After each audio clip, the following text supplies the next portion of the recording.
Sizé est un petit village rural ukrainien pris en étau entre la frontière russe et la zone rebelle de la République populaire autoproclamée de Louhansk.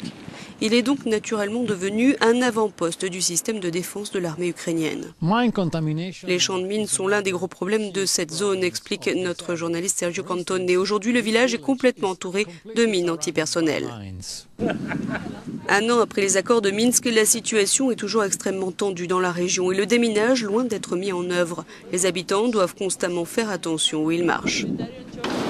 À tel point qu'aujourd'hui, le village de Sizé n'abrite plus que 13 habitants. Les autres ont fui. Des ONG telles qu'Handicap International, Danish Demining Group ou encore les Britanniques d'Allo Group informent les gens sur la manière de vivre avec les mines, à défaut d'être directement impliqués dans le déminage, car seule l'armée régulière ou les services d'urgence de l'État ont l'autorisation de le faire.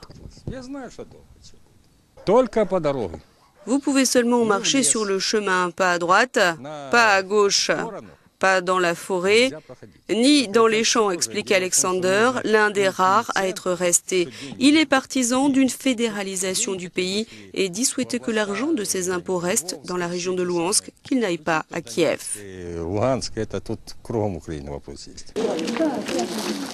L'équipe d'Euronews a pu visiter Sizé aux côtés d'une mission du Haut-Commissariat aux réfugiés de l'ONU, venue apporter à ces 13 personnes coupées du monde ou presque des couvertures et des vêtements chauds. Les champs de mines et la proximité de la zone de guerre isolent un peu plus ce village reculé.